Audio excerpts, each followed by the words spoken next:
Hello there and welcome. Tonight, let me gently guide you into the quiet corners of history, where time slows down, voices fade into whispers, and every tale is spun like a lullaby. Let your thoughts drift as we wander into the sun-bleached sands of ancient Egypt, a land of gilded pharaohs and glistening temples, but also of shadows cast by those forgotten beneath the monuments they built. This evening, we will unravel the world of those who toiled at the very bottom, the ones burdened with the worst jobs in this grand civilization. It is a journey through mud and sweat, of blistered hands and unspoken prayers, the quiet labour behind a kingdom's glory. So make yourself cosy, close your eyes if you'd like, and let's begin. In the warm hush of early morning, long before the first rays of sunlight painted the Nile in gold, a soft chorus of wooden wheels and muffled footsteps stirred the silence. Somewhere on the edge of a village, far from the noble estates and shaded courtyards, a man named Hemi rose from a mat of woven reeds, his limbs stiff, his skin clinging to the memory of yesterday's labour. Hemi was not a priest nor a scribe. He bore no fine linen, nor did he utter words in the language of the gods. Hemi was a mud brick maker, one of the many souls who shaped the very bones of Egypt with their hands. His world was simple and punishing. By trade, he turned clay, straw and water into bricks, baking them beneath the furious Egyptian sun. These bricks formed homes, temples, tombs, and even the walls of cities. Without them, the kingdom would crumble. Yet those who moulded them were never remembered. Each day began before dawn, when the air was still cool enough to move in. With a crude wooden paddle, Hemi stirred wet clay in a pit dug into the earth, his bare feet squelching through the muck to mix it evenly. Straw was added, not too much or the brick would crumble, not too little or it would crack. The mixture was scooped into moulds, shaped and carefully laid out on sun-baked tiles to dry. There was a rhythm to it, passed down by fathers and grandfathers who had done the same. 1,000 bricks a day, sometimes more, with each one identical to the last. His hands were calloused and split. The clay, mixed with grit, worked into the skin like sandpaper, grinding away softness with every load. The sun was his constant companion, scalding the nape of his neck and blistering his shoulders. There were no shades or respite, only the brief comfort of a cloth soaked in Nile water, wrapped around his head like a wilted crown. Hemi's children did not play. They carried water from the river, walking barefoot through thorny underbrush with jars balanced atop their heads. His wife helped turn the bricks and gather straw from the threshing yards. Her own fingers toughened from years of labour. They worked not for silver nor glory, but for bread, beer, and the promise of not being cast aside. If the quota was met, the overseer might smile. If not, lashes were not unheard of. Yet there was a strange pride in the work. When Hemi passed the outer walls of the village, he could point to a structure and say, "That is mine." A wall here, a pillar there. Though nameless and buried in dust, his efforts were part of something enduring. He was building Egypt itself, one handful of mud at a time. Still, not all days were the same. Sometimes the Nile did not flood as high and the clay pits dried too quickly. Then they would journey farther, deep into the marshes, where snakes coiled and mosquitoes swarmed like smoke. Other times, officials would demand bricks for royal projects, raising quotas and urgency. The fear of failure loomed, for in Egypt where Ma'at, the order of things, governed every life, to falter in duty was to invite chaos, and chaos was punished. Among the mud brick makers, stories circulated softly in the evening haze. Tales of men who worked too slowly, summoned before harsh scribes and beaten. Whispers of those who fled, only to be dragged back in chains. Sometimes they spoke of bricklayers buried within the very walls they built, an offering to ensure the structure's strength, or perhaps merely a myth conjured from too many exhausted nights. Hemi had seen others rise, the potter's boy who learned to carve and became an artisan, the tax collector's nephew who entered temple service and never returned. He bore no envy, only a dull acceptance. His lot was cast like the bricks he formed, uniform, sun-hardened, essential and unnoticed. There was one memory he returned to often. Years ago, during a great storm, a section of temple wall had collapsed near the edge of the city. Masons and mud brick men were summoned from the countryside. Hemi, barely 20, had journeyed with his father to the site. For 3 days they laboured beside the priests and scribes. Though they were not permitted within the temple itself, they glimpsed its opulence, the gilded columns, the cool stone halls, the scent of incense carried on the breeze. He remembered the way his father paused, hands on his knees, and whispered, "This is what the gods see." But the gods, it seemed, rarely looked down. Now, years later, Hemi's hands were thick and cracked like old leather, his back curved from the weight of countless baskets of clay. He moved slower, spoke less. The dreams of seeing a priesthood or a scribe's life had faded, not in bitterness, but in the soft erosion of time. His sons would likely follow him, and their sons too, and so it went. At dusk, the fields turned gold. Children laughed, not many, but a few. Clay-dusted women shared loaves of bread beneath a tamarisk tree, and the Nile whispered in its eternal way. Hemi sat quietly, watching the bricks dry under the last breath of sunlight. There was beauty even in this, in the rhythm of toil, the hum of insects, the way the breeze carried the smell of earth and straw. He would never wear the coal-lined eyes of a noble, or sit beneath a painted ceiling. But in the silence of evening, among the things he shaped with his own hands, there was something that resembled peace. Something that perhaps even the gods might notice. The morning came again, as it always did. Gently at first, with a soft blush of light skimming over the palms and pyrus reeds, then with an unrelenting warmth that crept into every crevice of the waking world. But today we leave behind the clay pits and drying fields of the mud brick maker and drift further down the Nile's winding ribbon. There we come upon the wide muddy banks where another life begins with the same pale light, the life of a canal dredger. Among the most grueling and thankless roles in ancient Egypt, dredging the canals that fed the fields and cradled the crops was a task few envied, and none escaped without scars. Canals, vital arteries of the land, required constant tending. Each year, after the Nile receded from its jubilant flood, its silt-choked channels had to be cleared and shaped anew. This was the burden of men like Nefru, a narrow-shouldered labourer with legs hardened by years of wading through thick, sucking mud. Nefru's world was defined by water and filth. While Egypt celebrated the Nile's blessings with festivals and prayers, it was Nefru who combed through the aftermath. From dawn until dusk, he worked waist-deep in the canal's thick soup of decomposing reeds, tangled roots, dead fish, and human waste. The water was not clear nor fresh. It was warm and stagnant, and it clung to him like a second skin.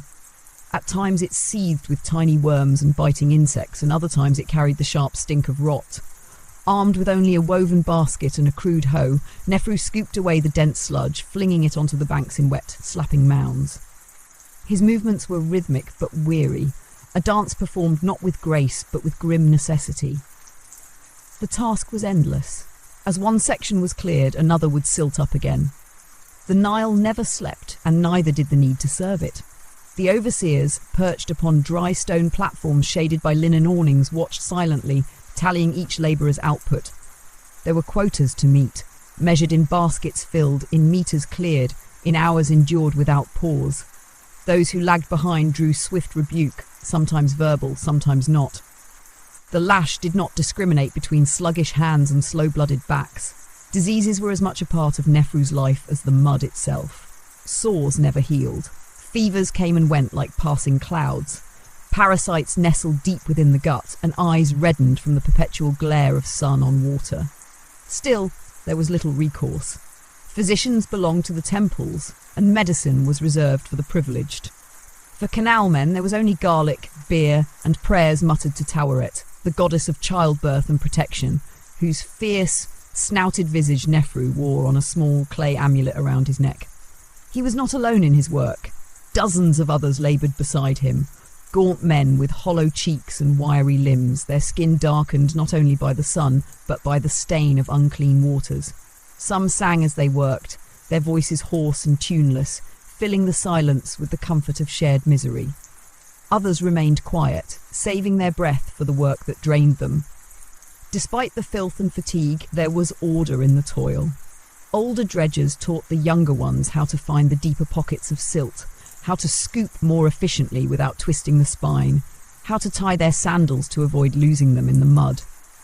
There was a quiet fraternity in their suffering, a kind of unspoken respect that made the days just barely bearable. Yet not all days passed without incident. There were times when the canal walls gave way, collapsing inward with a groan, swallowing tools and sometimes men in a cold, wet hush. Nefru had seen it happen. Once, a boy no older than 14 had disappeared beneath the surface, his cries muffled by the sucking mire. They tried to pull him out, hands reaching and clawing, but the canal held him like a secret. By the time they recovered his body, his mother had already begun wailing from the village nearby, as if she'd known the moment it happened. Still, work resumed. The overseer did not allow mourning to delay the schedule. On occasion, when the canals were cleared and the fields were once again ready to drink from the Nile's veins, Nefru was permitted to return home early. His home was a modest one, shared with his sister and her children. His own wife lost to fever seasons ago. He would sit outside with them in the shade, letting the breeze dry the caked mud from his arms. The children, too young to understand the weight of his labour, would sometimes laugh and play with the fish bones he brought home, strange, brittle toys from a world they didn't yet know. In the evenings, Nefru often visited the shrine near the sycamore grove. It was a simple altar, little more than a smooth stone slab, surrounded by jars of dried lotus petals and bundles of herbs. There he would leave offerings, a few lentils, a strip of dried catfish, even a small bronze bead on rare occasions. He didn't know if the gods truly listened, but the ritual gave shape to his weariness. Some nights he dreamed of a different life, not of palaces or priesthoods, but of a small boat of his own, drifting down the Nile to quiet places untouched by quotas and whips. In his dreams the water was clear, the sky full of ibis and heron, and his hands, always his hands, were clean and soft again. But each morning, the canal called him back. The mud, the stink, the unending churn. It was a life that asked for everything and offered little in return, yet it was all he knew. And in the quiet moments between labour and sleep, even Nefru could sometimes believe that his efforts held the land together, that without him the waters would not flow and Egypt would cease to bloom. As the desert winds sighed softly through the stone corridors of the necropolis, we drift away from the embalmer's shadowed chamber and follow the path eastward, back across the Nile into the heart of bustling Thebes. Amid the noise of markets, the aroma of roasted grains, and the glint of sunlight on painted walls, a very different sort of labour unfolded. Quieter perhaps, but no less punishing. Here, in the temple courtyards and the shadowed halls of scribes and priests, worked the lowest of temple servants, the latrine cleaners. Few roles in ancient Egypt drew more quiet derision or discomfort than those of the workers tasked with maintaining the purity of sacred spaces through the most unclean of duties.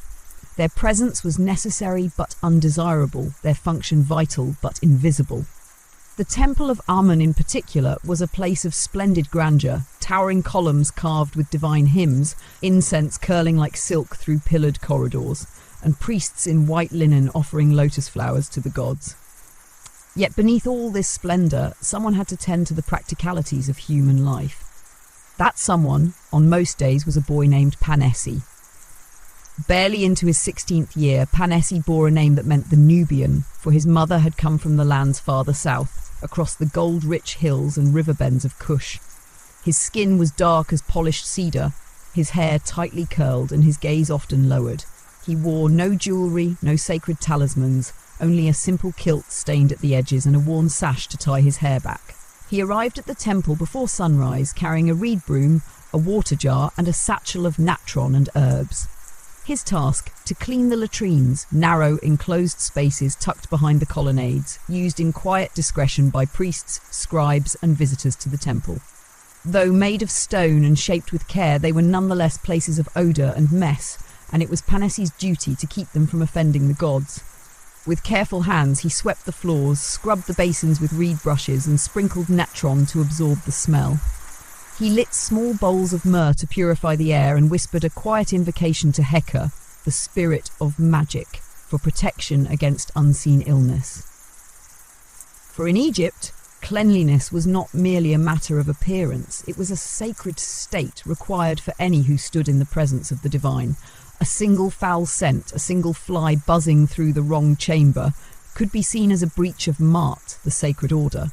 And so Panesi worked in silence, unseen, his presence acknowledged only by the occasional scowl of a high priest or the wave of a hand directing him away. He ate alone in the temple courtyard, beneath the sycamore where shadows gathered like old memories.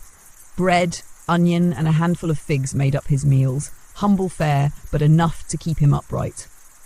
His world was one of contradictions. In the temple, gods were fed 3 times a day with offerings of roasted meats, wine, and sweet cakes, while Panesi gnawed at stale crusts. The floors he cleaned were polished with precious oils, while his own feet bled from the stone's chill. He carried waste jars through halls painted with stars and gold leaf, his path winding between statues taller than 10 men, and still he was not allowed to gaze at the inner sanctum, the Holy of Holies, where the god's image rested behind veils of incense and chant. There were rules, always rules. He could not speak unless spoken to. He must bow when a priest passed. He must not allow a drop of filth to touch the sacred thresholds. For if he failed, even once, the penalty was harsh: removal, beatings, or worse, being cast from temple service entirely. To be cast out was to return to the dust with no standing, no protection, no daily bread.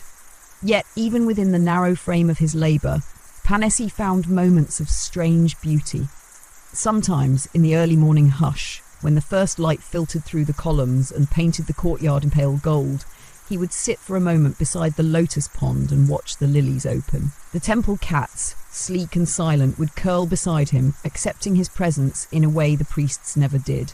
He had once spoken with an old gardener who tended the temple fig trees. The man, wrinkled like aged papyrus, told him that everything had its order. Even waste, he said, his fingers deep in the soil, returns to feed the land. The gods know this. The gods see this. They don't flinch from it. Only men do. Panesi had carried that thought quietly ever since. One day, a visiting priest from another city entered the latrine, just as Panesi was scrubbing the stone with a mixture of natron and citrus peel. The priest recoiled at the sight, muttered a curse, and struck the boy across the face with his open palm. The blow was sharp and left a ringing in his ear, but Panesi said nothing. He bowed, retreated, and waited for the priest to leave before returning to finish the task, his hands trembling slightly. That night, he stayed late. The temple had quieted, its halls lit only by the flickering oil lamps. He moved silently through the colonnades, avoiding the guards until he reached the threshold of the inner sanctum. Not to enter, for that was forbidden beyond forgiveness, but to kneel just outside. There he placed a single lotus flower on the stone and whispered the only prayer he knew by heart, a plea not for freedom but for endurance. For in his quiet way, Panesi understood something many did not, that even in the smallest acts, even in the cleaning of what others discarded, there could be devotion, that to serve without being seen was not the same as being worthless. And in the shadowed places where no incense reached, his was the offering the gods never refused. Far from the polished stones of temples and the incense-thick air of sanctuaries, across the sun-baked stretches where the Nile's generous waters gave way to cracked earth and swaying barley fields, another form of labour thrived, or rather endured, beneath the steady weight of survival. Here, in the wide reaches of farmland ruled by scribes' scrolls and pharaohs' quotas, toiled the field measurer, a man who bore no scythe, yet was feared more than the harvest's failure. His name was Menena, and his life was etched not in crops or clay, but in cords and rods, the ancient tools of measurement. His was precise, mathematical, and relentless. He was tasked with walking the farmlands after each annual flood, mapping anew the lines between life and loss, deciding who would owe what and how much the gods, or their royal proxies, would demand in return. Menena was neither rich nor poor, but he stood at an uneasy threshold. As an official servant of the state, he was shielded from the hardest labours. He did not wade through the silt, nor bend beneath the sun to sow seed. Yet he was not embraced by the elite. Among the peasants, he was seen as a harbinger of hardship, his arrival followed by reckonings of debt and duty. Among scribes, he was a necessary functionary, useful but forgettable. Each season began the same. As the Nile withdrew, Menena would sling a measuring rope over his shoulder, tuck his reed stylus behind his ear, and step into the black, damp fields. He worked in pairs. He and a junior measurer, often no older than 16, who carried the stone markers and chalk to map the boundaries of each farmer's claim. It was a job of precision. A rod too short could rob a man of his livelihood. A rod too long might cost the measurer his post. With every step, Menina watched the land. The flood had no master, and each year it redrew the world's edges. He studied how waterlines shifted, how banks had collapsed or swelled, how channels had been carved anew by the river's whim. Then he knelt, drove a stake into the soil, and began the meticulous work of plotting land as if painting it onto the earth itself. The farmers watched in silence. Most stood with arms crossed, sweat drying on their brows, their eyes sharp with worry. They feared Menina's judgments, not because they believed him cruel, but because they understood his power. A misjudged measure meant higher grain quotas, heavier taxes, or worse, losing land to a neighbour whose floodwater had been more generous. Some pleaded. A few tried to bribe him with dates, onions, even the promise of their daughter's hand. Menina accepted none. He had learned long ago that to bend the rod for one meant breaking trust with all. But the weight of such impartiality wore on him. He remembered the year of the shallow flood, when fields remained cracked and parched. The farmers gathered in clusters, eyes hollow, and yet still the grain tallies arrived from Thebes, quotas unchanged. Menina had measured the fields, recorded their withered breadth, and sent his report, hoping the scribes would see reason. They did not. That winter he returned to a village where 4 families had vanished, gone without ceremony. Their homes stood empty, their grain jars sealed and untouched. Whether they had fled, starved, or been taken by collectors, no one said. And Menina, quiet and inward, carried their names with him ever since. He kept a scroll, hidden in the bottom of his travel sack, not official, not for the tax record. On it he recorded the names of every farmer who had begged him for mercy, every child who stood behind a father with tear-lined cheeks, every widow who had offered him goat's milk in trembling hands. It was his ledger of guilt, though he never called it that. Only he knew it existed. One evening, after a long day measuring near a marshy village where the reeds grew tall and mosquitoes thickened the air, Menina sat by his campfire with the young assistant, a boy named Hori. The lad was new, still full of questions, still believing that knowledge gave one command over truth. "Why do they hate us?" Hori asked, poking the fire with a stick. Menina took a long moment before replying. "Because they think we choose," he said. "Because they believe the rod obeys us, and not the other way around." "But we measure honestly," Hori insisted. Menina nodded slowly. "We measure honestly, but the rod does not fill their bellies." The silence that followed was long and heavy. Crickets sang somewhere in the darkness, and the Nile whispered in the distance like a mother trying to soothe a fevered child. Menina often wondered what his life might have been if he had remained in the scribal school. He had once dreamed of becoming a temple chronicler, copying hymns, painting scenes of Osiris and Isis onto plaster walls. But his numbers had been too precise, his lines too clean. He was sent instead into the fields, into the wind dust, where precision became a sentence rather than a gift. Each season blurred into the next. He aged not with ceremony, but with sunspots on his skin, with the slow stiffness in his knees after kneeling in the fields too long. He had no family, only scrolls, no house, only the folding tent he carried with him. Yet, despite the loneliness, he found small comforts, the smile of a farmer's daughter who brought him a fig without speaking, the moment of silence just before dawn when the whole field gleamed like polished obsidian, the satisfaction of a line drawn true, of a measure unflawed. There was a purity in the task itself, if not in its consequences. Menina would die with no statue carved in his honour, no stela bearing his name. He would not be buried in a tomb lined with sacred texts, but for as long as Egypt drew breath, someone like him would walk the floodplains, rod in hand, eyes on the soil, quiet, unwelcome, necessary, the measurer of fate. The desert road stretched endlessly beneath the blistering sun, a pale ribbon of crushed limestone and worn earth winding through the vast silence between settlements. To travel this route was to leave behind the chatter of markets, the murmurs of priests and the laughter of children. It led not to temples nor to granaries, but to the great open scars of the land, the stone quarries, where the very bones of Egypt were unearthed by calloused hands and broken backs. Among the chisel-worn men of the eastern quarries, there worked one whose name few remembered, though his hammer echoed daily against the cliffs. His name was Dedu, and he was a stone hauler. Not a carver, not a mason, but one who carried. His task was simple and crushing, to move slabs of limestone and sandstone from the quarry face to the loading ramps, where they would be dragged to barges on the Nile and floated downstream to temples and tombs he would never see. Each morning began with a climb. The quarry face, a yawning wound in the cliffside, loomed high above the camp.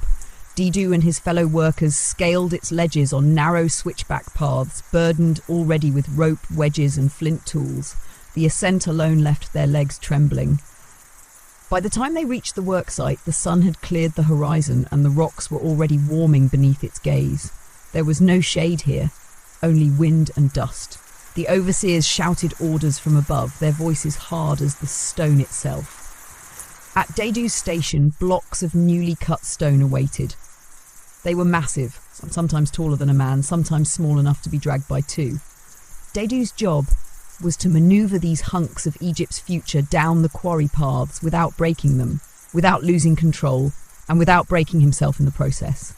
He wore a padded sash across his shoulders, wrapped tightly around his chest, to which ropes were fastened. With the help of others, he would tip a slab from its resting place and brace his entire weight against it as it began its slow, deliberate descent. Each step was measured. Too fast and the stone would slide uncontrollably, crushing limbs or splintering into useless debris. Too slow and the work would fall behind, inviting the lash. The path was slick with gravel, always treacherous. Dedu's ankles bore the scars of past slips, his toenails blackened and cracked. One of his companions, a man named Sabu, had lost 2 fingers the previous season when a rope snapped and a block shifted. Another had disappeared entirely, swallowed by a landslide that collapsed part of the cliff 2 years prior. His name, Dedu remembered, was Teti. No marker bore it, only the quiet murmurs of those who still paused at that bend in the trail. There was no glory in the quarry. The carvers might one day see their works lifted high upon temple pylons, their chisels giving life to gods and kings. But haulers like Dedu left no mark. Their strength faded into the stone, their sweat dried unnoticed. When a temple rose, it was the architect's name that was sung, not the man who hauled each piece through the dust. The camp below the quarry was a scatter of tents and huts made of stone and brush. At night, fires glowed weakly in the wind, and the workers huddled close for warmth, their limbs trembling not from cold, but from exhaustion. Meals were simple: lentils, onions, coarse bread. On better days, dried fish. Beer was given sparingly, for drunkenness led to accidents, and in the quarry, accidents were nearly always fatal. Dedu seldom spoke. He had once been louder when younger, when he first arrived from the delta with dreams of work that would provide for his wife and son. But time and stone wore away more than flesh. Now he watched more than he talked, listened more than he shared. His hands were like wood, hard and grooved, his knuckles swollen from years of gripping ropes in silence. Once, during a brief rest, he sat beside a carver, a man named Nebmut, who etched sacred symbols into the stone. The carver showed Dedu a fragment of limestone he'd marked with the eye of Horus and offered it to him, saying it might keep him safe. Dedu accepted it without a word and carried it from that day onward in a small pouch at his side. It brought no visible protection, but perhaps it carried something deeper, a token that someone had once seen him, truly seen him. The days bled together. Stone followed stone, injuries healed poorly, some men began to limp permanently. A few disappeared after injury, unable to work, their rations cut, their tents given to new arrivals. Dedu wondered what became of them, if they returned home, or if they simply vanished into the shifting sands like old bones. There were moments, rare and fleeting, when he stood at the quarry's edge during a pause and looked out across the desert. In the far distance, the Nile gleamed faintly like a thread of polished bronze, winding its eternal way past cities and shrines, past fields he would never walk again. He thought of his son, who might now be old enough to apprentice in a granary or a stable. He imagined the boy strong, clever, far from the dust of stone. Dedu had not seen him in over 3 flood cycles. Letters were a luxury he could not afford, and travel was forbidden for labourers without permit. Still, he dreamed of returning someday with nothing but the skin on his back and perhaps the carved talisman in his pouch. He imagined walking into the village at dusk, unrecognized at first, until his son stepped forward and spoke his name. But dreams were fragile here. When night fell and the wind howled down the cliffs, the quarrymen lay in silence. Some prayed to Tatar, god of craftsmen. Others simply closed their eyes and hoped for sleep deep enough to forget. Dedu, as always, reached into his pouch, felt the small, smooth edge of the Eye of Horus and waited for morning to begin again. In the soft, golden haze of late afternoon, when the shadows lengthened across the river and the breeze rustled the papyrus reeds in gentle whispers, a different rhythm stirred along the sacred causeways leading to the grand tombs of the Valley of the Kings. Here, where the earth was carved into crypts for pharaohs and nobles, another class of workers lived by candlelight and laboured by silence.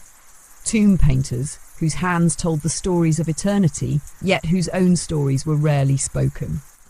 Among them was a man named Qiao, a painter of moderate skill and enduring patience, whose days were spent hunched over stone walls, brush in hand, translating divine myths into colour and form.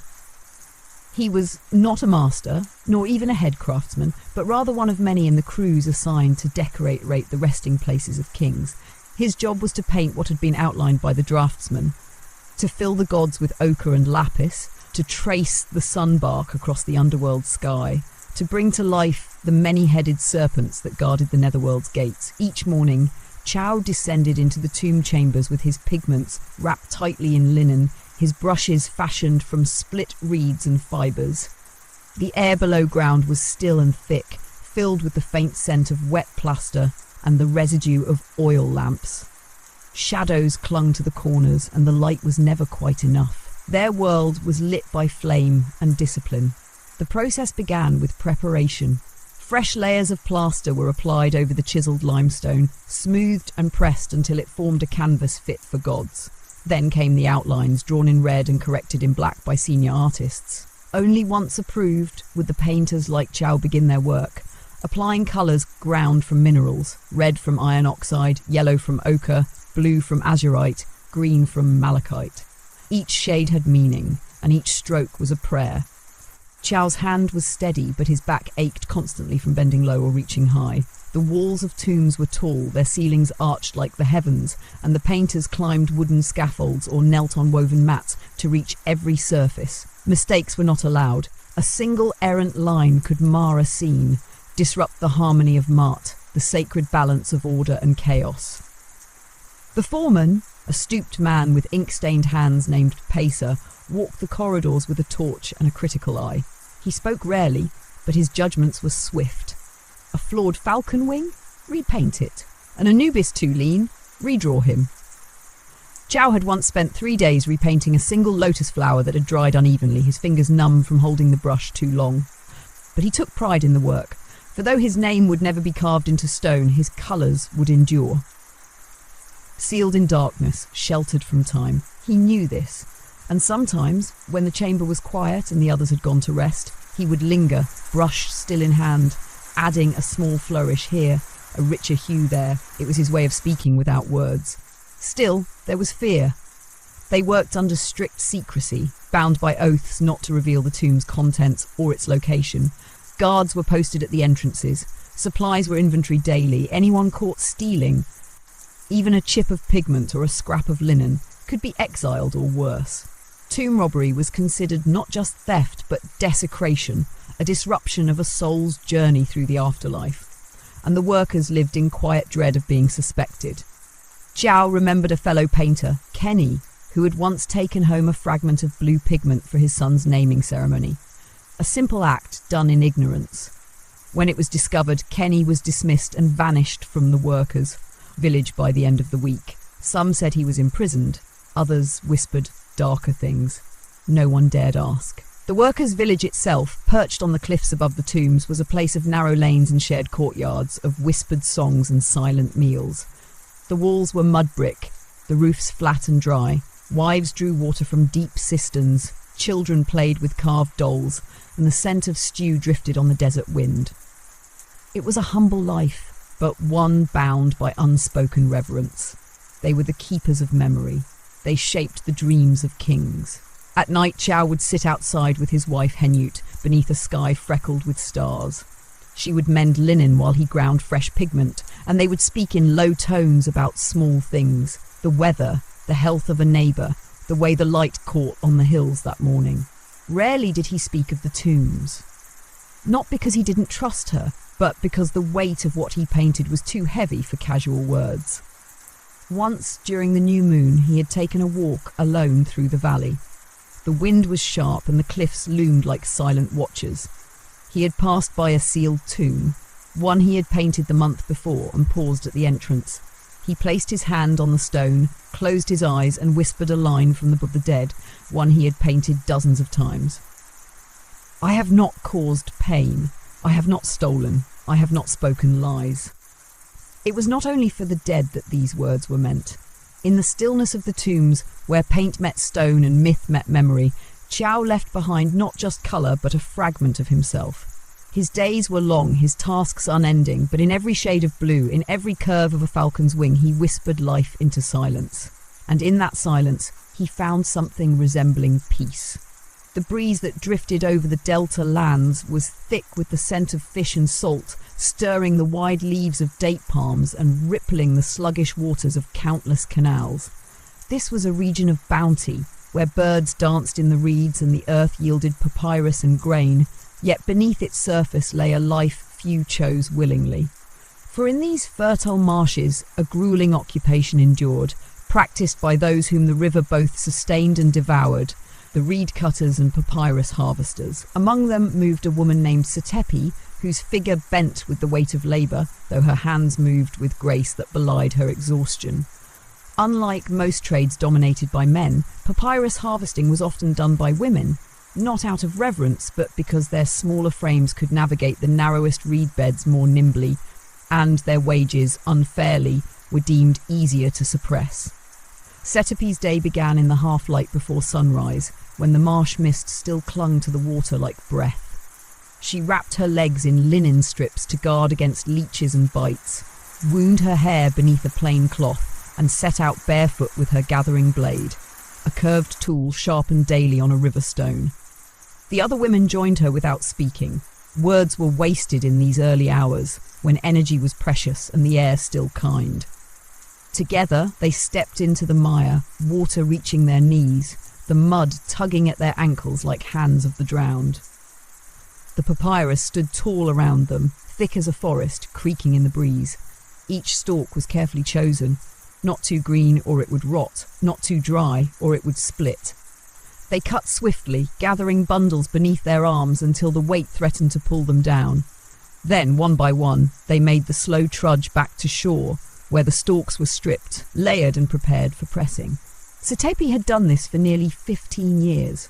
Her fingers bore fine scars where the papyrus blades had sliced her skin, and her wrists ached constantly from the motion of cutting. She had once dreamed of becoming a weaver, working in the shade, shaping linen into garments. But when her husband died from snakebite during a flood, the burden of survival fell to her alone. The papyrus fields paid little, but they paid enough to feed her daughter and keep her home from crumbling. She worked without complaint. Complaints, after all, changed nothing. There was a rhythm to the labour: cut, bundle, strip, lay, dry. The women sang in soft tones as they worked, songs of the river, of lost lovers, of gods who never seemed to hear. The melodies passed through generations unchanged, as though the marshes themselves hummed along. Setepi's voice was low and steady. She knew every verse, every pause, her voice a part of the morning chorus. But the work was dangerous. The marshes teemed with hazards. Vipers coiled beneath the reeds, their skin camouflaged among stalks. Crocodiles slid silently through deeper waters, their eyes just above the surface, and sharp, hidden shells could slice a foot open in an instant. Infection came swiftly in such wounds. There was no temple physician here, only herbs and poultices passed down from mothers to daughters. Setepi had once saved a girl, no older than 10, who had slipped into a sinkhole. She remembered the moment clearly, the sudden cry, the splash, the silence. Without thinking, she plunged in, grasping wildly through the reeds until her fingers closed around a thin arm. Together they had surfaced, gasping. The girl had survived, but never returned to the fields. Her family, fearing another incident, sent her south to be a servant in a merchant's house. There were no thanks, only silence, only the next day's labour. The papyrus sheets, once pressed and dried, were sold to scribes and record keepers. They became scrolls, contracts, hymns, maps, the written soul of Egypt. Yet those who harvested the plant remained nameless. Setepi sometimes wondered what her own life might look like, pressed into fibre and ink.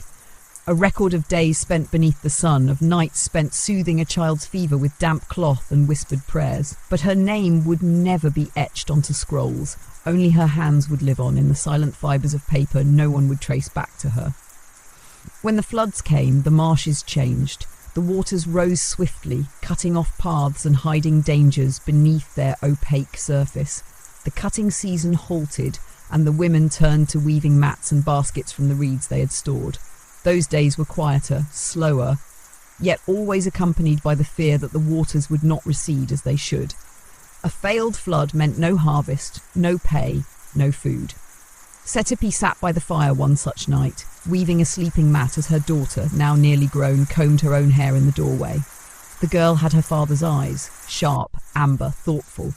She dreamed of entering the scribe's house as a cleaning girl, perhaps learning letters if the master was kind. Setepi said little. Dreams were delicate here, easily trampled by reality. But she did hum, a lullaby her own mother had once sung in the marshes beneath the reeds, when Setepi was small and still believed in gods who noticed the poor. The melody wrapped around them like smoke, curling into the night air, rising toward the stars. She closed her eyes and imagined the river stretching endlessly forward, past hunger, past labour, past pain. Just water and the sound of reeds swaying like 1,000 whispering voices, gently keeping watch. The dawn crept softly over the flat roofs of the labourers' quarters, its light slow to reach the inner rooms where heat clung from the night before. In one such chamber, barely larger than a granary stall, a boy stirred. His name was Hori, and today, like yesterday and every day to come, he would carry the burdens of others, not with pride nor with resentment, but with a quiet acceptance that settled into his bones like dust. Hori was a water carrier. He was one of dozens assigned to the construction site of a royal temple just beyond the city's edge, a place of scaffolds and shouting, of chisels ringing against stone and carts creaking under weight. Yet none of those things could move, none of those men could work without water. And so each day, barefoot and lean as a reed, Hori would lift his clay jars and walk the winding path to the Nile. It was not a long walk, but it was treacherous. The trail to the river was packed hard by carts and foot traffic, its surface broken by sharp stones and the dried ruts of old floods. His jars, heavy even when empty, were slung over his shoulders on a wooden yoke, and as he walked, the weight pulled him slightly sideways. When filled, the water sloshed with every step, threatening to spill over if his pace faltered or his balance slipped. He was 12. His hands were blistered from the coarse handles of the jars, and the skin across his shoulders bore the raw marks of chafing wood. At night, he rubbed them with goose fat when he could, or simply lay on his mat in silence, willing the pain to loosen its grip. He had no father, lost to illness 2 years prior, and his mother worked in the washing courtyards, scrubbing linen for priests and high officials. Their pay was meagre, their lives measured in daily rations of bread and beer. But Hori was determined, not to rise, not to be more, but simply to continue, a different kind of endurance. He understood his place. A boy of humble means, born without land or lineage, he had little claim to dreams. Still, he carried them quietly, the way he carried water, carefully, steadily, without letting them spill. At the riverbank, the other carriers gathered. Some were older boys, some barely more than toddlers, all hardened by the same routine. The older ones joked and pushed each other, but Hori kept to himself. He moved efficiently, scooping water with practiced ease, securing lids with palm rope, adjusting his yoke with the small grunts of someone who had long stopped complaining. Then came the climb back. The trail to the temple site wound uphill, and under the sun it became a path of fire. With every step, the jars grew heavier, the air drier. Hori focused on his breathing, each breath in time with his feet, left, right, inhale, exhale. The hill didn't care. It asked only for movement. Behind him, another boy stumbled. His jar cracked on a stone, the sound sharp and final. The water leaked out into the dust, already evaporating. There was no scolding, no shouting, just a look from the overseer. One that said, "Go again."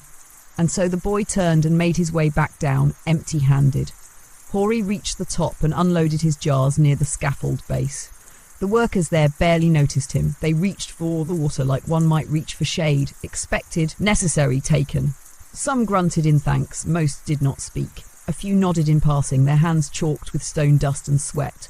Hori watched them work as he rested, teams lifting wooden beams, masons carving hieroglyphs, foremen barking at a group too slow to move a column. It was chaos and order at once. He sometimes imagined what it must be like to be one of them. Not a noble, not a priest, just a worker with a skill, a task more visible than his own. He pictured himself holding a chisel, carving the falcon head of Horus into sandstone, leaving a mark that might survive centuries. But that was not his place. His hands were not trained for fine work. They were trained to carry. Later, on his final trip of the day, Hori paused by the river longer than usual. The light on the water was beautiful, orange and gold, rippling in endless motion. A heron stood nearby, perfectly still, watching the current. In that quiet moment, Hori felt something loosen inside him. Not sorrow, not hope, just the sense that the world was very large and he was very small, and somehow that was all right.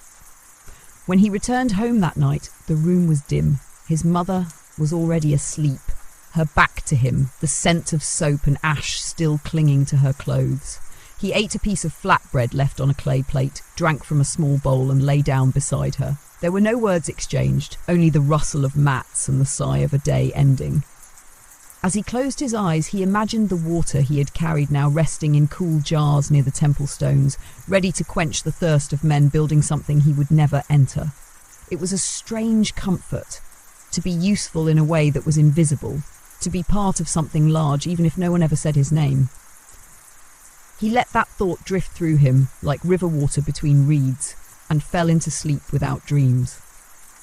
When the sun crested its highest point and shimmered across the whitewashed walls of the city's granaries, the air inside the storage halls turned thick and heavy, humming with the tension of stillness. It was here, in the long, low buildings filled with the scent of dry wheat and old sweat, that a different kind of burden settled upon the backs of men. A burden measured not in weight, but in breath, in silence, in the refusal of light. These were the days of the granary guardians, and among them laboured a man named Baki, whose job was to watch over food he would never taste. Baki was not a scribe nor a tallyman. He was what they called a dust keeper, responsible for the endless, mind-numbing duty of maintaining the grain stores, sweeping the aisles, ensuring the bins were sealed tight, and hunting vermin that crept in through the cracks. He spent hours alone in those vaulted chambers, moving among towering baskets of barley and wheat, listening to the creaks of wood, the scuttle of rats, the sigh of wind through narrow slats. It was not a job of prestige, yet it was one of necessity. Egypt's wealth lay in its harvests, and the granaries were more than storehouses. They were the kingdom's vaults, the pulse of survival in lean years, the offerings to temples, the wages of workers. Baki's role, though unglamorous, was critical. A spoiled batch could lead to famine. A theft, even minor, could shift rations for an entire district. Still, no one thanked the dust keep. They were shadows among shadows. Baki's skin had taken on the dull tone of chaff, his hair stiff with grain dust, his lungs forever irritated by the floating particles that filled the air. He wore a headscarf tied tightly around his mouth and nose, but it offered little relief. His eyes stung constantly. His clothes, once dyed a faded blue, had turned the colour of straw. Each morning began with the unlocking of heavy doors. A scribe from the administration house would arrive with a clay tablet, tapping notes with a stylus, muttering about quotas and calculations. Baki said nothing during these visits. He stood aside, bowed slightly, and waited for the scribe to leave before beginning his real work, walking the rows, tapping the baskets, sniffing for rot, running his hands along the seams of the bins for signs of termites or mould. His greatest enemy was moisture. A single rainstorm, a single leak in the ceiling, and the entire chamber could be lost to spoilage. Once, during a particularly humid season, the grain began to sweat within the baskets, and by the time it was noticed, several stores had soured. The punishment was swift. The overseer had 3 men beaten. Baki, spared only because he had raised the alarm early, was given extra shifts in the night hours, his rest reduced, his eyes rimmed red for weeks. Still, he endured. He had no family to return to. His wife had died in childbirth many years before, and the child with her. Since then, Baki had lived in a small mud brick cell near the granary wall, his possessions few. A mat, a jug of water, a small statuette of Renanutet, the goddess of nourishment and grain, to whom he prayed daily in hushed tones, not for plenty, but for balance. For the grain to last, for the rats to stay away. The rats were constant, clever, persistent, and always hungry. Baki laid traps woven from reeds and smeared with honey and ash. He patrolled by night with a stick and an oil lamp, listening for the telltale scritch of claws. Once he found a whole family of them nested behind a crumbling basket. They scattered when he approached, squealing, and he struck at them blindly, furious. He killed 3. The rest escaped into the darkness. He spent the rest of the week sealing the hole with mud and broken brick, cursing softly as he worked. Some nights he heard them anyway. There were days when the heat inside the granary grew unbearable. With no windows and only narrow vents for air, the chambers became ovens by midday. The scent of aging grain, so subtle in the morning, grew thick and sour. His sweat mingled with the dust caking onto his skin. He stopped feeling clean. He stopped noticing the difference.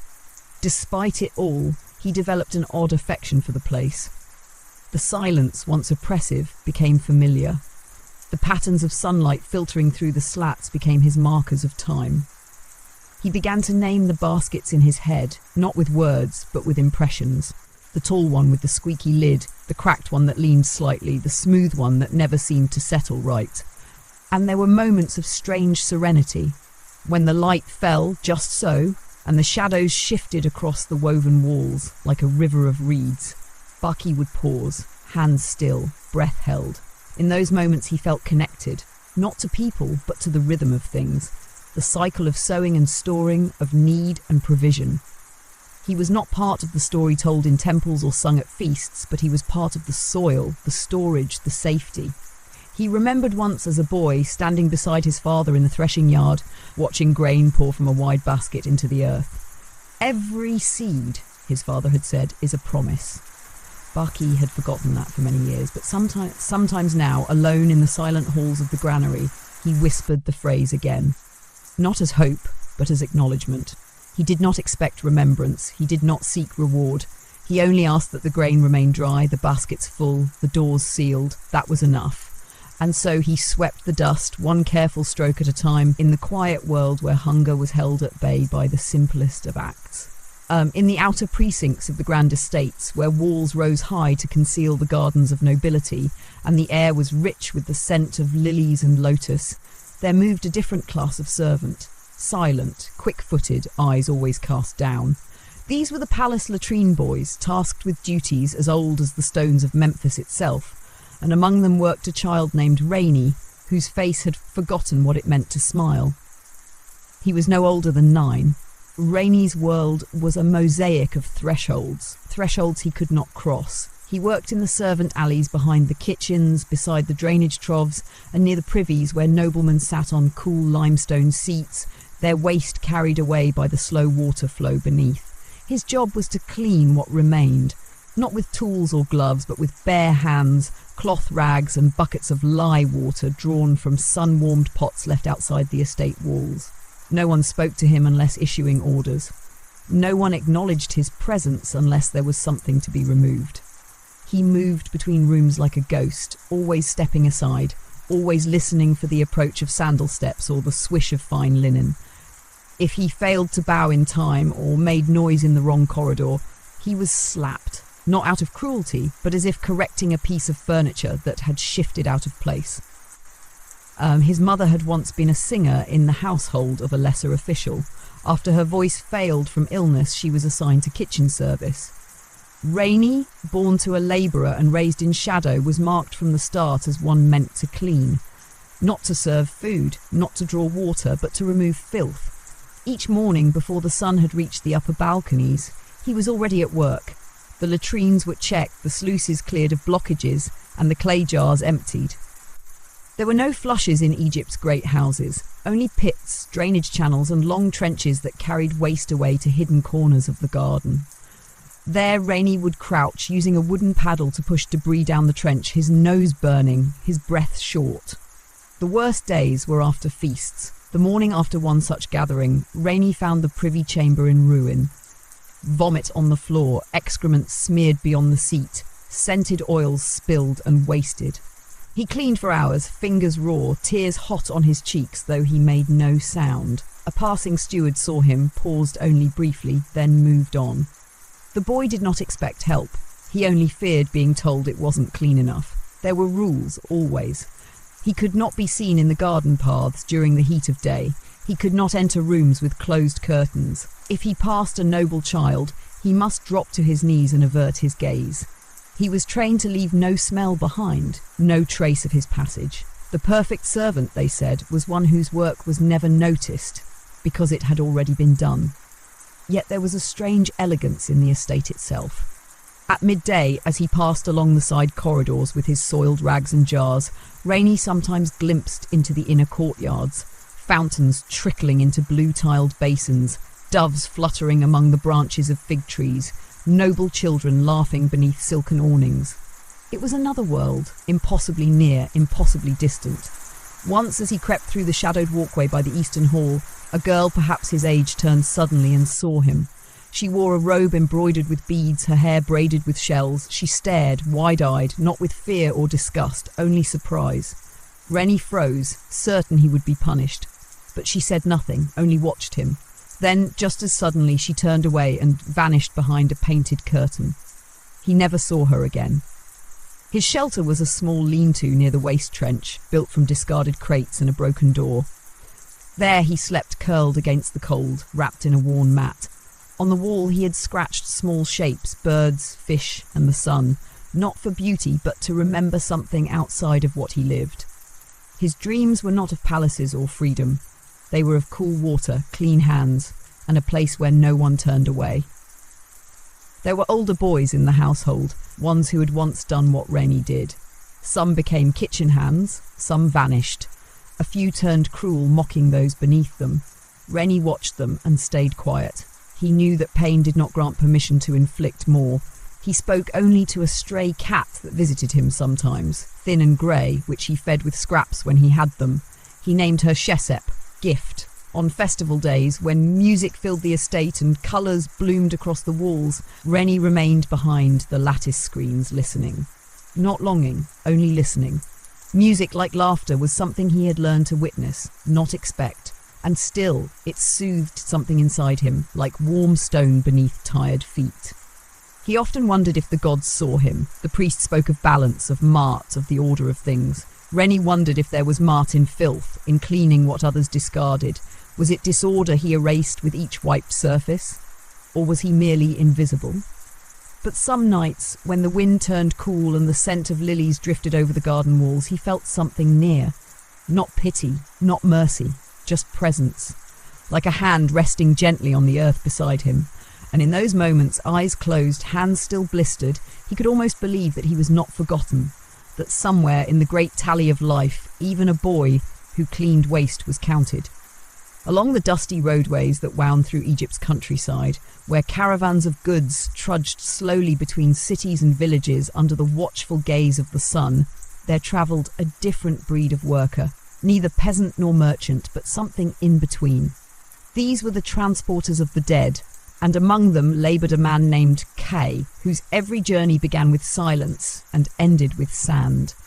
Kay's work was as solemn as it was uncelebrated. He carried bodies, not of pharaohs or nobles whose remains were enshrined within gilded coffins and chanted into the afterlife. Hay carried the forgotten, soldiers fallen far from home, builders who collapsed at their post, servants struck down by fever while serving their masters.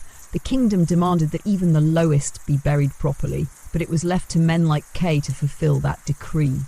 He owned no cart, only a sled fashioned from tamarisk wood worn smooth from years of use. Upon it he would lash a wrapped form, limbs stiff beneath linen, face unseen, and begin the long walk to the nearest burial ground designated for the poor. Sometimes he travelled half a day, sometimes more. The dead, after all, made no complaint about distance. Each body was different. Some came carefully wrapped by grieving hands, the linen still damp with tears. Others arrived already half decayed, the cloth stained, the smell rising before the morning's heat. Kai handled each with the same quiet care. He spoke no prayers aloud, that was not his place, but within his thoughts he whispered words of farewell. He believed, perhaps foolishly, that the dead knew who touched them last. He walked with deliberate steps, not out of reverence alone, but because the roads were uneven and one sharp jolt could tumble the body from its bindings. He had once tripped years ago while carrying a woman who had died in childbirth. The sled cracked, the body rolled into the dust. He had gathered her gently, fixed the linen, remade the sled with his own hands. He never forgot her name, Sathadi, though no one had asked him to remember it. The sun was always his companion, watching from above like an indifferent god. By midday his robes were soaked with sweat and his shoulders ached from pulling. The dry wind coated everything in a film of dust. Skin, eyes, thoughts. His sandals wore thin quickly, and he walked often with his soles blistered and bleeding, the salt of his pain mingling with the silence of the dead. Sometimes he passed through villages. Children pointed, then fell silent. Adults offered water, but few met his gaze. There was a superstition about his kind, as if carrying death left a mark. Some believed he brought misfortune. Others avoided speaking near him. Fearing their words might be stolen by the dead he ferried. Kai accepted this. He did not expect kindness, only space to walk. When he reached the burial site, a plain pit or trench on the edge of the desert, he did the final task. He eased the body from the sled, placed it gently in the earth, and covered it with sand and stone. There were no markers, only a smoothness of ground where roughness had once been. One afternoon, as he buried a young man, a stonemason who had fallen during a temple project, Kay found a small charm tucked into the linen, a tiny falcon carved from bone. It had likely been placed by family, a last protection for the journey beyond. Kay hesitated only a moment before laying it beside the man's hand, pressing it gently into his palm. He did not take such things. Others might have. The dead had no voice to protest, but Kay believed the small tokens mattered, not to the body perhaps, but to the shape of the world, to the idea that someone, somewhere, still cared. At night, he returned to his hut on the edge of the necropolis, a low structure of reeds and mud brick, surrounded by silence. He lit a single oil lamp, its flame casting long shadows on the wall. There was no wife, no child, no family waiting, only his tools, spare rope, folded linen, and a ledger he kept with quiet care. In that ledger, Kai wrote no official records. He did not know letters well. Instead, he drew symbols, a fish for the boy drowned in the canal, a crescent moon for the woman found beneath the sycamore, a chisel for the mason with the falcon charm. These were his offerings, his prayers, his way of remembering what no one else would. He did not ask for better work. He did not pray for riches. But sometimes, lying on his mat beneath the flicker of the lamp, he whispered the names he'd heard, one by one, as if inviting them to visit in dreams. They rarely came, but the act itself gave him peace, a quiet ritual in a life shaped by endings. The next morning, as always, he rose with the sun, tied his robe, checked the bindings on his sled, and waited for the knock at the door. There was always another body to carry, another path to walk, another farewell to speak in silence. In the dim corridors beneath the grand houses of the living, where air hung damp and cool and footsteps echoed with eerie softness, another class of unseen labour persisted. These were the cellar keepers, custodians of silence, guardians of food and wine, of grain jars and oil urns, of items precious to others but never to themselves.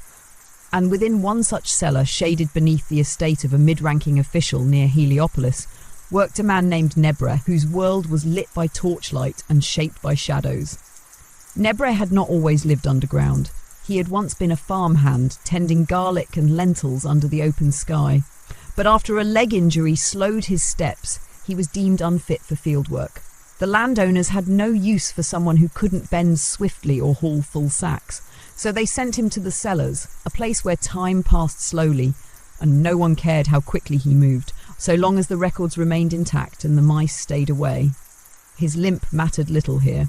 The stone steps he descended each morning were steep and worn, but familiar. The ceiling was low, and the smell of damp grain and old vinegar lingered in the air like breath. He lit his torch, unrolled the day's wax scroll from the steward, and began his work. Inventory, inspection, arrangement. The cellars were vast. Long rows of amphorae rested in grooves in the floor, each marked with faded symbols indicating origin and date. Tall jars of honey, smaller pots of dates, baskets of dried beans. Each item had its place, its season.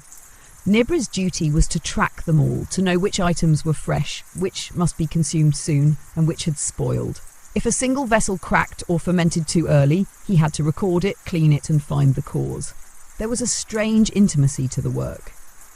He came to know the subtle shifts in scent that meant something was turning. He could tell by touch whether a cork seal was loose. He could distinguish a stolen jar by the slight tilt of a once-perfect row. No one else noticed. No one else came down but the steward, and he only for inspections, his nose wrinkled, his steps quick. And so, Nebre lived in solitude. He spoke to himself softly as he worked. Not out of madness, but out of habit, a rhythm to match his movements, to fill the stillness. He greeted the jars in the morning. "Good day, sweet wine," he'd murmur, brushing dust from a tall red amphora.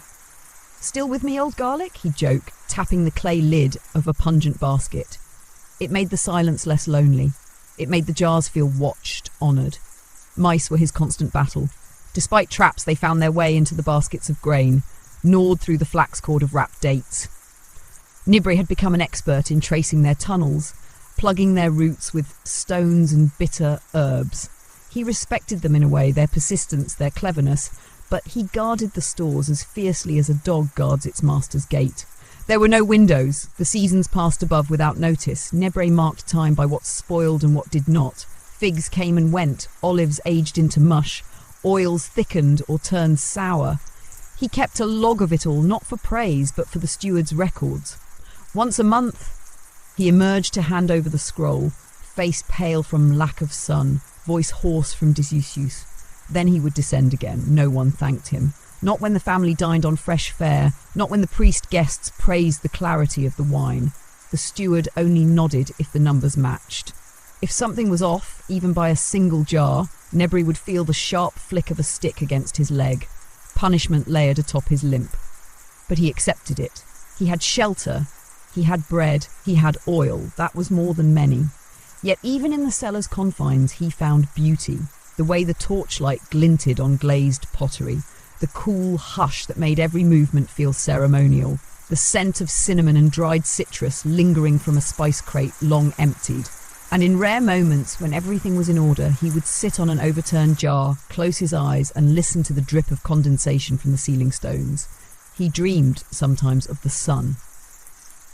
Not of freedom or riches, but simply of warmth on his face, of walking among date palms without pain. He imagined a life where his leg did not ache, where he could till soil again and watch green shoots rise. But he never dwelled on it long. Dreams were fragile, and the cellar was unforgiving. He had one companion, a stray dog that wandered into the storage courtyard above one rainy night and never left. She was lean and quiet, with pale fur and eyes that seemed to understand. He named her Kemi. She waited near the entrance each day, tail thumping softly when he emerged. He brought her scraps, a crust, a strip of dried meat, and she gave him loyalty in return. They did not touch, but their quiet bond was the only connection he had. One day, when the steward was delayed and no visitors came, Nebre sat longer than usual. He looked around the cellar, the rows he had memorized, the jars he had guarded, the quiet kingdom he ruled without crown or voice. He felt, for a moment, a kind of pride. His work would never be sung, his name would never be carved. But families would eat, children would grow. None would know his hand had touched their food. He was the unseen, and in his world of shadows and stone, that was enough. Beyond the bustle of the city gates, past the workshops and granaries, nestled against the quiet curve of a tributary canal, lay the tanner's quarter, a place few ventured willingly and fewer still remained by choice. The scent alone was enough to turn the stomach of even the most hardened farmer. the acrid sting of urine, the cloying rot of old flesh, the sharp bite of lye and fermented bark. But within that reeking warren of vats and hides laboured a man named Saamun, whose life had long been shaped by the skin of animals and the gaze of those who turned away from him. Tanning in ancient Egypt was essential, yet cursed. Leather was needed for sandals, belts, harnesses, water skins, and sacred scroll bindings. But the process to create it, the alchemy of turning dead flesh into supple strength, was viewed with a kind of spiritual unease. Tanners, by virtue of their work, were often ostracised. They were not unclean in the legal sense, yet they bore the mark of filth in every breath they drew. Saamun had learned the trade from his father, who had learned it from his father before him. It was not a craft taught in temples nor shared at market stalls. It was whispered between fathers and sons in back rooms behind curtain flaps of thick hide, passed on like a burden too heavy to drop. His workshop was open to the sky, surrounded by low walls of sun-baked mud brick. Dozens of shallow vats filled the yard, some brimming with lye, others with stale urine, others still with mixtures of ash and water or pulverized acacia bark. The hides, once stripped from goats, oxen or gazelles, were first soaked in water to soften them. Then came the scraping, a long, tedious and brutal task. With a curved flint knife, Saamun would drag the blade along the hide's underside, stripping away the last remnants of flesh and fat. His arms were corded with muscle from years of repetition. His hands, scarred and cracked, bore the burn of every chemical they touched. The lye turned his skin raw. The urine dried it to a chalky texture. Even the river, when he bathed at dusk, could not soothe the sting.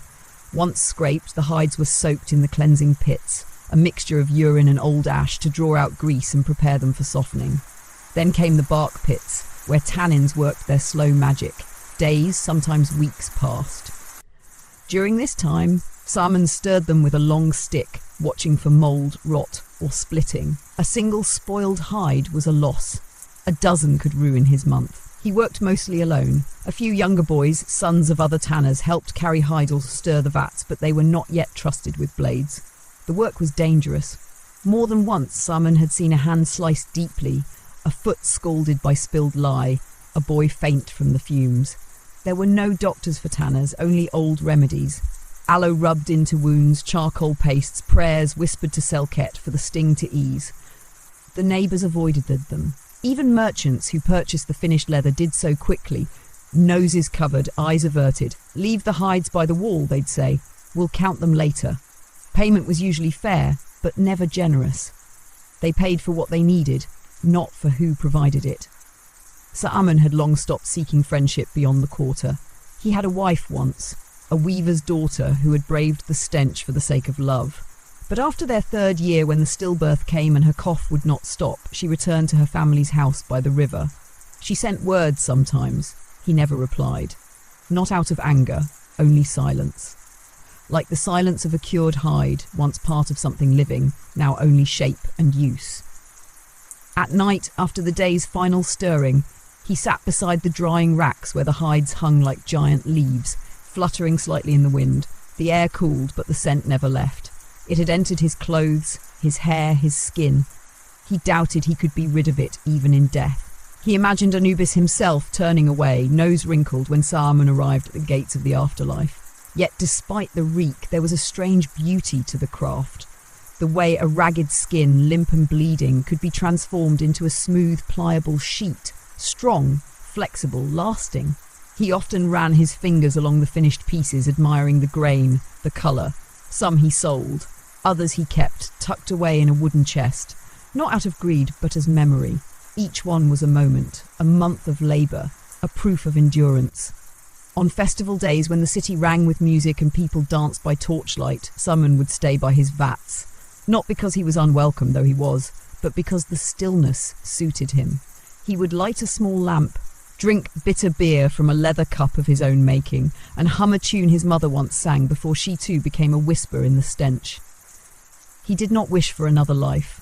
He only wished perhaps to be remembered, not for the odour, but for the hands that worked, that softened, that turned decay into something durable.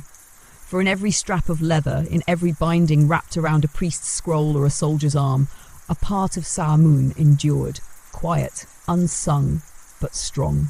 Beyond the low stone walls of the scriptoriums, in the alleys where even the scent of ink faded into the dust, another labourer toiled in the realm of the written word, not with quills, but with muscle.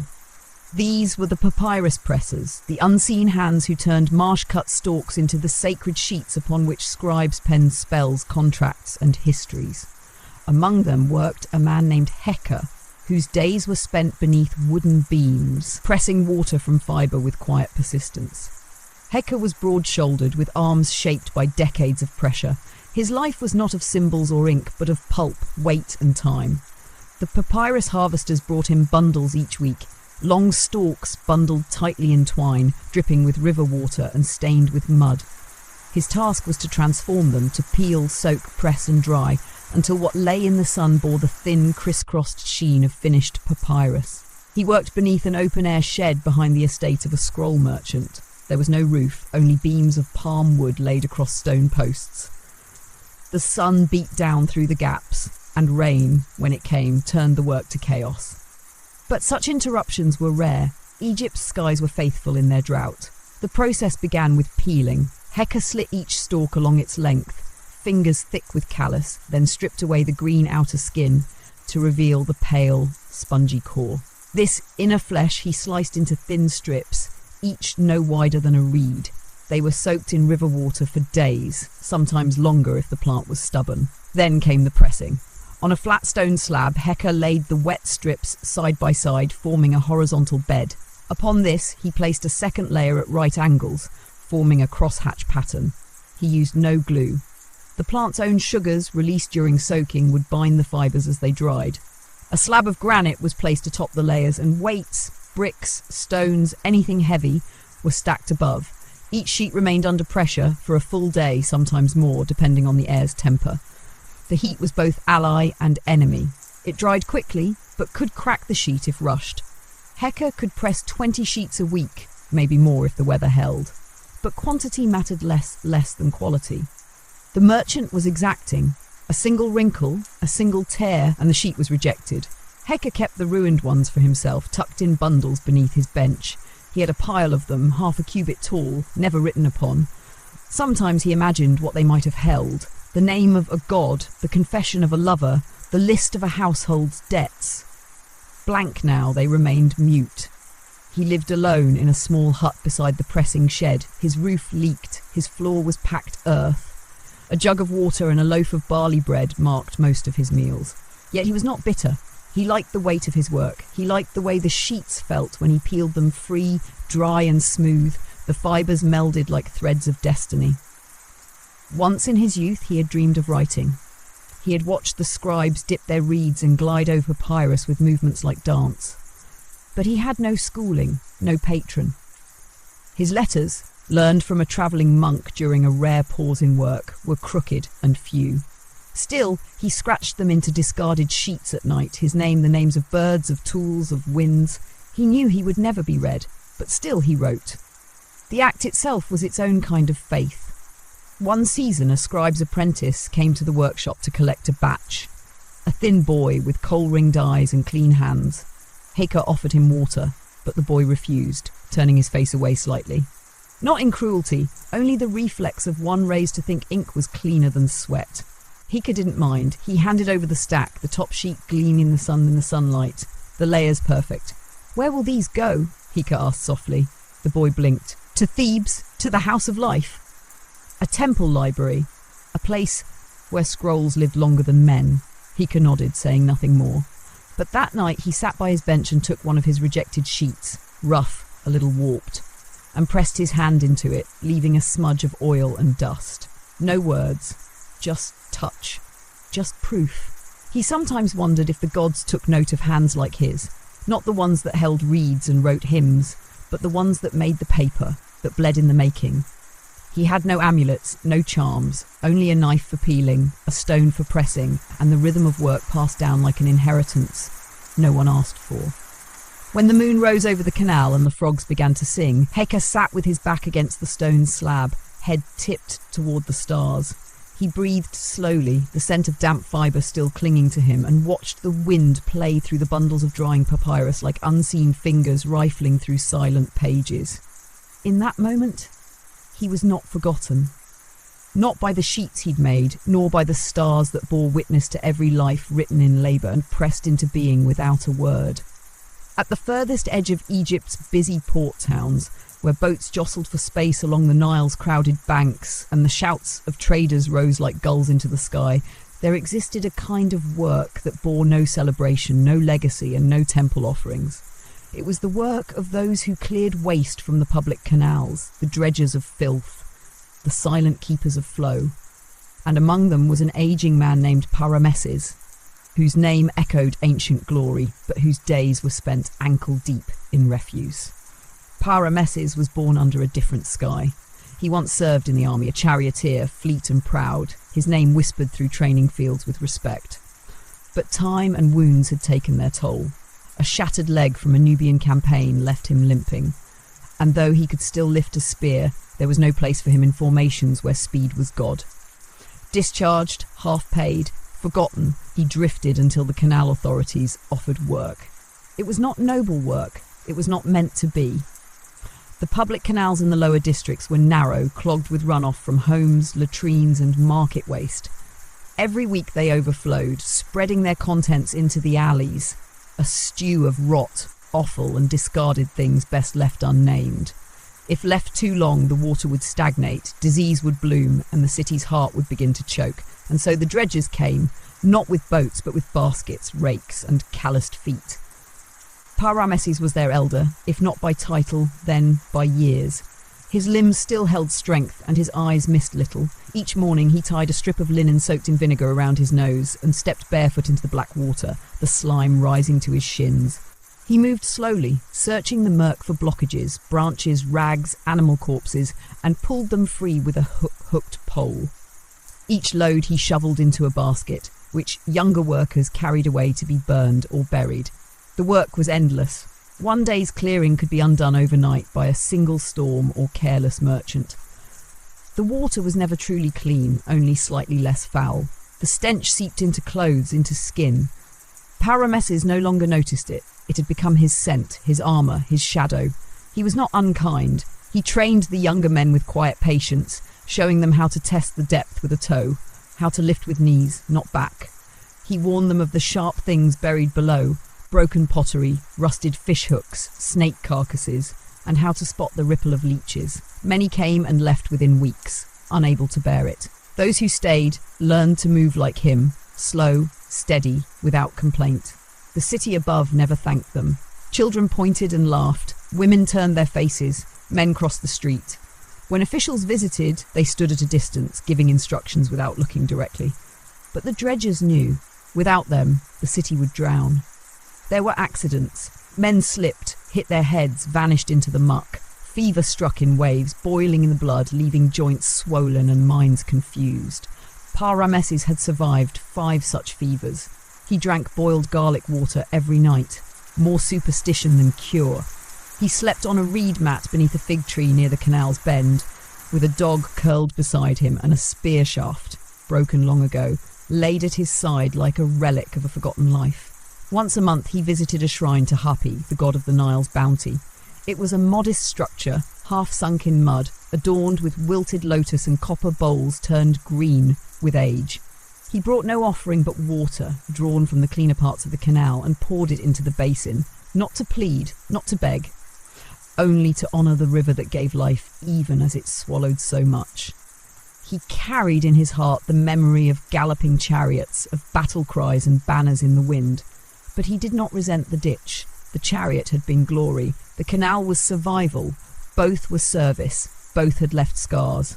One evening, as the sun dipped low and the river turned the colour of molten bronze, a child from the upper city, lost, barefoot, wandered near the dredging path. The others shouted, fearing the child might slip. But Parameses moved without panic, scooped the child into his arms and carried him gently to the bank.